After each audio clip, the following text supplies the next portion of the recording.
warahmatullahi wabarakatuh dan salam sejahtera bagi kita semua.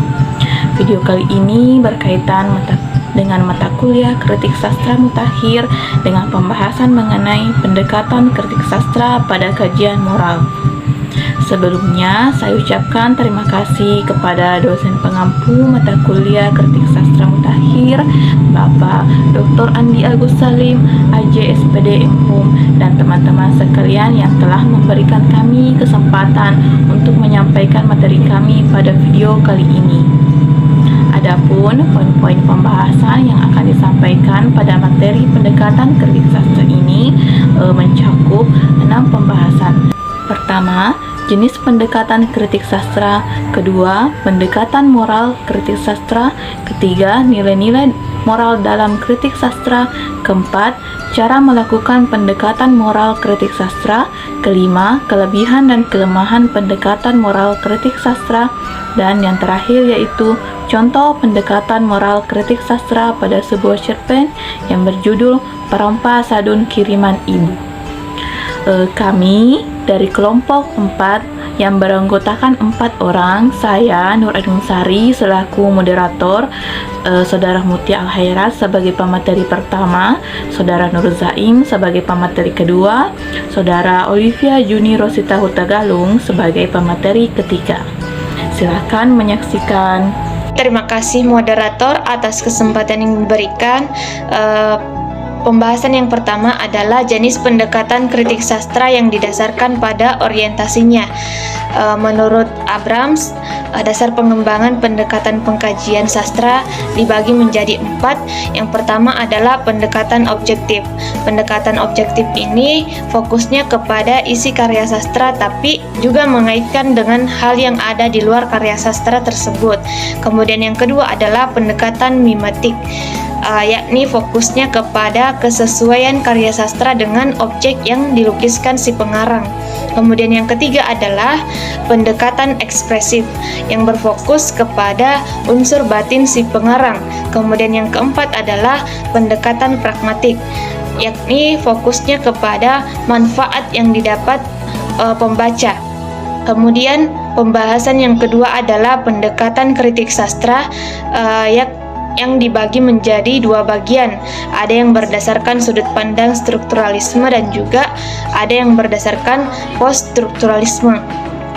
Terkait dengan strukturalisme, menekankan kepada keseluruhan relasi antara berbagai teks dan juga lebih mementingkan keestetikan dari sebuah karya sastra. Kemudian post-strukturalisme merupakan pendekatan yang mengkaji makna yang terdapat dalam sebuah karya sastra dan dilihat dari strukturnya. Kemudian pembahasan yang ketiga adalah pendekatan moral dalam kritik sastra. Bartens berpendapat bahwa nilai moral adalah nilai-nilai yang berkaitan dengan pribadi manusia yang bertanggung jawab. Manusia sendiri yang membuat tingkah lakunya menjadi baik atau buruk dari sudut pandang moral. Kemudian sehingga moral ini dapat dimaknai sebagai suatu norma, etika, konsep tentang kehidupan yang dijunjung tinggi oleh sebagian besar masyarakat. Kemudian dalam pendekatan moral bertolak dari dasar pemikiran bahwa karya sastra dapat menjadi media komunikasi paling efektif untuk membina moral dan kepribadian suatu kelompok masyarakat. Setelah itu, karya sastra juga dianggap mampu mempengaruhi pembaca untuk mengetahui sesuatu yang baik dan pada tahapan berikutnya melakukan sesuatu yang baik itu pada kesehariannya. Oleh karena itu, pendekatan moral ini termasuk kepada pendekatan pragmatik dan juga post-strukturalisme. Demikian yang dapat saya sampaikan. Saya serahkan kepada pemateri selanjutnya. Terima kasih atas kesempatan yang diberikan kepada saya. Saya akan melanjutkan materi yang dibawakan oleh rekan saya sebelumnya. Namun sebelum itu perkenalkan terlebih dahulu, nama saya Nur Saimono, perwakilan dari kelompok 4. Adapun materi yang ingin saya bawakan hari ini adalah nilai moral kritik sastra. nilai moral kritik sastra ini dibagi menjadi 3. Yang pertama itu nilai moral individu, kemudian nilai moral sosial, kemudian berikutnya adalah nilai moral religius. Nilai moral individu itu adalah nilai moral yang dimiliki oleh setiap individu, manusia itu sendiri, bagaimana dia memandang moralitas itu terhadap dirinya sendiri atau pribadinya sendiri. Adapun hal-hal yang mencakup nilai moral individu itu yang pertama adalah kejujuran, berikutnya adalah nilai-nilai otentik, kemudian kesediaan bertanggung jawab, berikutnya adalah kemandirian moral, yang kelima adalah keberanian moral, yang keenam kerendahan hati, dan yang terakhir adalah realitas dan kritis.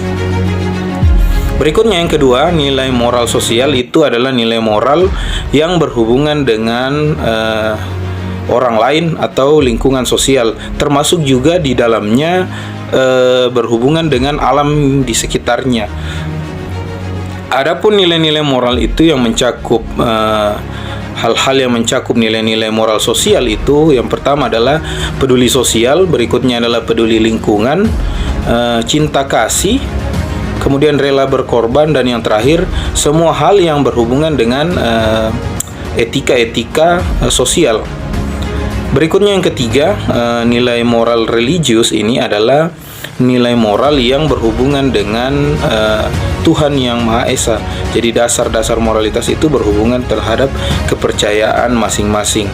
Adapun hal-hal yang berhubungan dengan nilai moral religius itu yang pertama adalah sifat-sifat manusiawi, berikutnya adalah hati nurani yang dalam, berikutnya kebebasan pribadi yang dimiliki oleh manusia. Selanjutnya cara untuk melakukan pendekatan moral kritik. Yang pertama itu adalah memperhatikan isi karya sastra dengan lengkap dan tangkap nilai-nilai yang disampaikan oleh pengarang.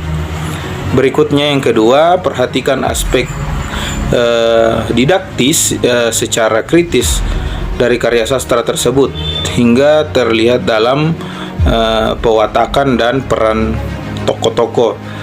Berikutnya, perhatikan aspek moral di dalam karya sastra, tidak hanya aspek yang baik saja namun juga aspek yang buruknya juga.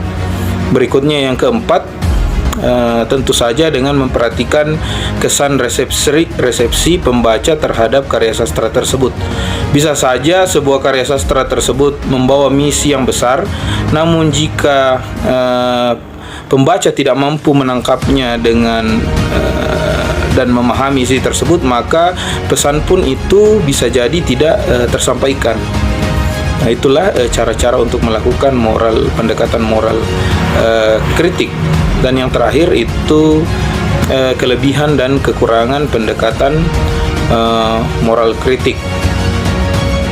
Adapun kelebihannya yaitu upaya untuk memandang karya sastra sebagai karya yang mengandung nilai-nilai pemikiran, bisa juga falsafah hidup, dan akan membawa manusia menuju ke arah kehidupan manusia yang lebih bermutu. Adapun kekurangannya yaitu yang pertama, cenderung tidak memperhatikan masalah bentuk karena terfokus pada aspek isi. Yang kedua, sukar sekali untuk merumuskan konsep moral karena pengertian moral bisa berubah-ubah dan tidak sama bagi setiap orang dan di setiap waktu. Kemudian yang ketiga, cenderung menjurus kepada ukuran nilai moral agama. Dan yang keempat, terdapat kemungkinan untuk mengidentikan sikap hidup beragama pengarang terhadap apa yang dilukiskan pengarang di dalam karyanya tersebut. Nah, baiklah, demikian pemaparan materi dari saya. Saya kembalikan ke moderator. Terima kasih Saudara Nur Zaim, dan terima kasih kepada moderator yang telah memberikan kesempatan kepada saya untuk melanjutkan presentasi hari ini. Adapun bahan materi presentasi saya mengenai contoh pendekatan moral kritik sastra. Nah, contoh yang kita ambil dari karya sastra cerpen yang berjudul Parompa Sadun Kiriman Ibu karya Hasan Albana. Berikut akan saya tampilkan sepenggal cerpen yang merupakan poin-poin yang menjadi nilai-nilai moral di dalam karya sastra ini. Selamat menyaksikan.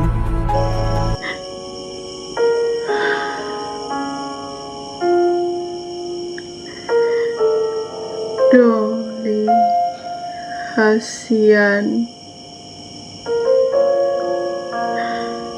Lamrina mengeja nama lengkap Uli.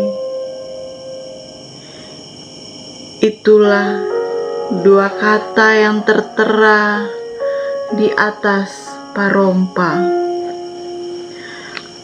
Tulisan selebar 3 ruas jari telunjuk melintang di salah satu sisi Parompa. Di sisi lain tertulis tulisan Simbur Magondang, sehat dan lekaslah besar. Tulisan-tulisan itu dirajut dengan manik-manik putih di atas kain yang didominasi warna hitam dan merah hati. Kedua warna itu berpadu dengan motif kuning, hijau, ungu, dan orange. Tenun yang kuat, cantik, dan serasi. Tak senangnya kau menerima Parompa itu?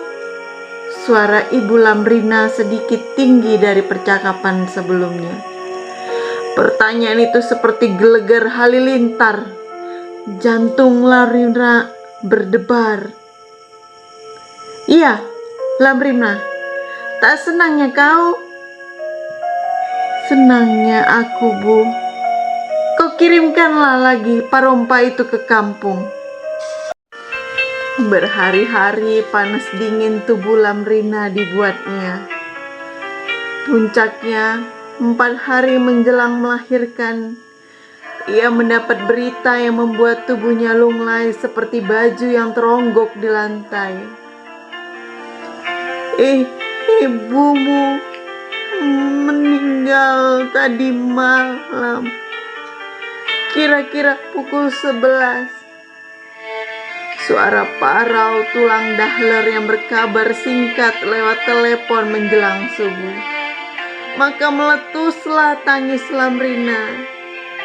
Ingin rasanya ia berangkat ke kampung subuh itu juga, menyungkurkan kepala ke jenazah ibu demi mempersembahkan permohonan maaf. Tapi itu jauh dari mustahil, karena kehamilannya sudah tiba di penghujung waktu.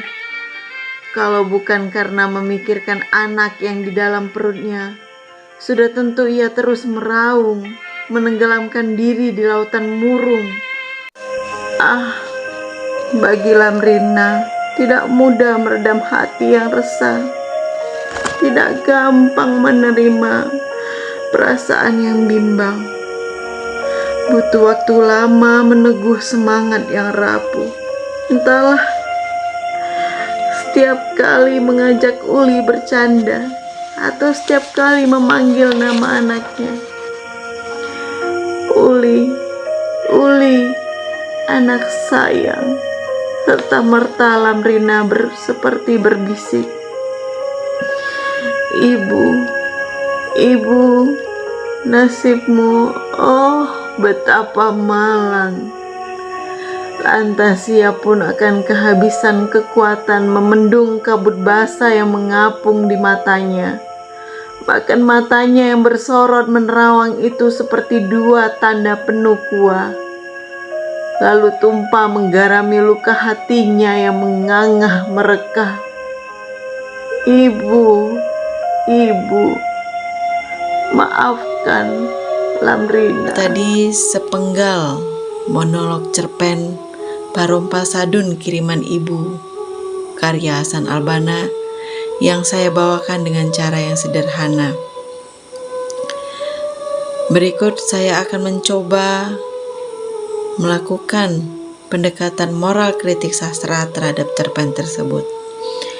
Sebuah karya sastra yang memiliki nilai moral pasti memiliki nilai guna yang sangat baik bagi pembaca.